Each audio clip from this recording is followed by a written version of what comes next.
I'm Lucy, and at 28, I never imagined I'd find myself wrestling with the deepest, most painful betrayal of my life, one that came from my mother. Before I share how I transformed my heartbreak into something fiercely empowering, I would love to hear your thoughts. Have you ever had to navigate a family that just didn't see you? Drop your stories in the comments. The first thing I remember is the warmth of a late summer day, the sun streaming through the windows of my childhood home. It was peaceful, a stark contrast to the chaos about to unfold. I was busy in the kitchen, trying to recreate my grandmother's famous lasagna, that intricate mix of love and tradition. I could hear my mom chatting away on the phone, her laughter wafting from the living room, filling our home with a familiar comfort. It should have been a nice day. It should have felt cozy, inviting, and full of nostalgia. But something shifted the moment I heard the name. Celia, my best friend. I paused. The air shifted, thickening with tension. My mom's tone had changed, gone was the laughter, and in its place, a possessive irritation stained every syllable she uttered. It was the first red flag, an instinctive pang of protection rising in me. I didn't know why it bothered me yet, but it did. Celia, she said, an edge creeping into her voice. She's always been a little too ambitious, don't you think? I worry about you spending so much time with her. You've got to remember who your family is, Lucy. My heart raced. The fight inside me couldn't stay quiet. Mom, she's my best friend. We support each other in our careers. I could practically see her roll her eyes over the phone. Are you sure you need that kind of influence, though? Ambition has its downsides. You don't want to forget where you came from, right? Her words cut. It had become a familiar rhetorical play, like a song stuck on repeat. I was tired of feeling like every dream I ventured to chase was a betrayal of my heritage, a reason for her to pull away and scorn me. I decided then that I wouldn't suppress the fire inside me anymore, the one that pushed me to reach higher than this small town could allow. What I didn't know was that my small act of defiance would snowball and eventually culminate in a betrayal that would shake the very foundations of my family. A few weeks later, I was at work when my phone buzzed. It was a message from Celia. I got an offer for the role I told you about. It starts next month. Drive surged through me. She was my cheerleader and I was hers. We clapped for one another, our dreams entwined. I couldn't contain my excitement. When I got home that evening, I launched into a story about Celia's achievement, only to be met with silence. You're going to let her distract you. She's proposing to move to New York, Lucy. What's wrong with staying here? My mother's disbelief hit me like a slap. Why can't you be content with the life we've built? I stepped back, stunned. How was it that my mother, a woman who once held my small hands and whispered bedtime stories, was now crumbling before my eyes? I took a deep breath, focusing on the visible heat that pooled in my core. Because I want more. I want a life where I chase my dreams, not just yours. A wall slammed down between us that night, cloaked in shouted words and venomous silences. My mom insisted I abandon Celia, that she was a bad influence, but nothing could change my heart. I was determined and ready to take risks, even if that meant hurting the person who should have loved me the most. But in my pursuit, I hadn't anticipated the mess that would follow.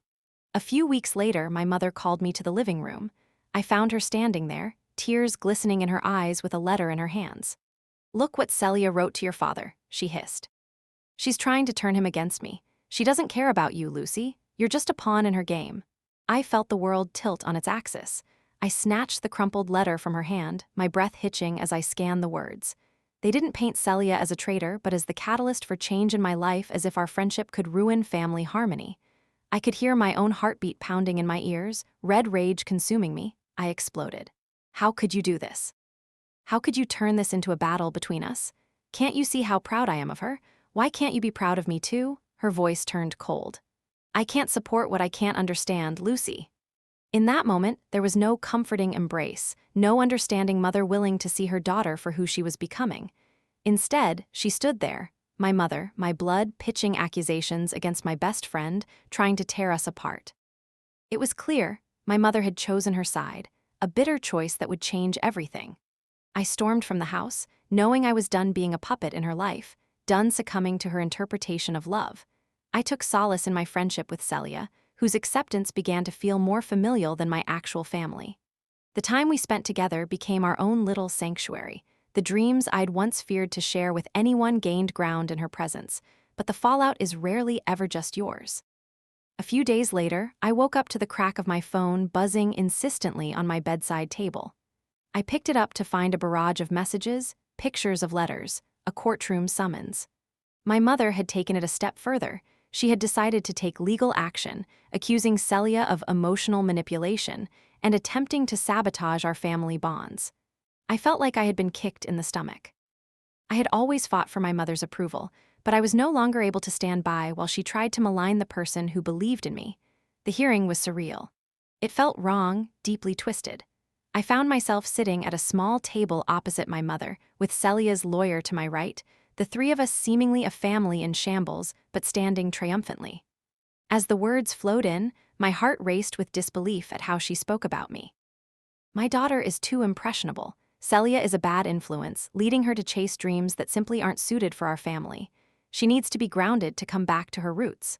The judge looked at me as if searching for answers, and when she turned her gaze toward me, I felt the ground firm below my feet. I stood up, calm despite the storm raging inside me. "Your Honor," I said, leveraging every ounce of my strength, "Celia has never led me astray. She only encourages my aspirations." My mother's fear of change has overshadowed her love for me. The silence in the small courtroom was deafening. My heart swelled when I heard Celia's lawyer, firm and ready, emphasizing the power of our friendship, our support for one another. For the first time, I felt like I was seen, truly seen, as my own person, separate from my history, separate from my mother's expectations. The judge ruled in favor of Celia and me, a choice I could hardly accept. That day marked the breaking point of my relationship with my mother, but it also symbolized a new beginning. I was ready to forge my path, ready to create a life where ambition was not deemed a flaw but a fundamental part of who I was. As the weeks turned into months, I worked diligently to redefine what I wanted my life to represent. I threw myself into my work, taking risks, exploring new opportunities, and achieving goals that once felt far-fetched. Little by little, the pain from the fracture began to heal. I sought therapy, something my mother deemed weak, and there I found clarity. I began to understand that her love hadn't been unconditional. It had always come with strings, guidelines, and expectations that imprisoned rather than liberating. In the comfort of supportive friendships, I learned to embrace every piece of myself, the ambitious dreamer, the creative artist, the woman bursting with desire. One night, I found myself painting with Celia in her loft, music thrumming through the air. Every stroke became a declaration of independence, freedom, and love for myself. Months later, while standing in my newly decorated space, the one I had crafted from the fragments of my past, a letter came in the mail. It was from my mother. My heart sank with familiar trepidation. I was tired of her games, tired of wading through the layers of guilt and regret. But as I slipped open the envelope and began to read, the words bubbled to the surface. The rawness of her vulnerability spread out across the page. She apologized for the past, for not recognizing the woman I was becoming. Instead of a movement toward reconciliation, I realized I wanted to embrace forgiveness, soft, gentle, and natural. I didn't have to fight her battles anymore, nor could she fight mine. I could celebrate our differences and let go of the hurt she had caused me over the years. In giving up the burdens I had carried, I found solace. Now, I stand in my apartment, looking out into the world filled with possibility. The wind dances through the trees below, sending whispers of new beginnings drifting towards me. I've come a long way, but I know one thing for sure. My identity is not bound by the thoughts and expectations of others. It is defined by those moments of courage where I chose to be true to myself. Thank you for listening to my story today. It wasn't easy to share, but I hope that by doing so, it resonates with anyone who feels trapped or judged by their family. Have you ever had to stand firm against the tide of family expectations? Share your experiences in the comments below, and if my journey spoke to you, please give this a thumbs up and subscribe for more. Your support always means the world to me.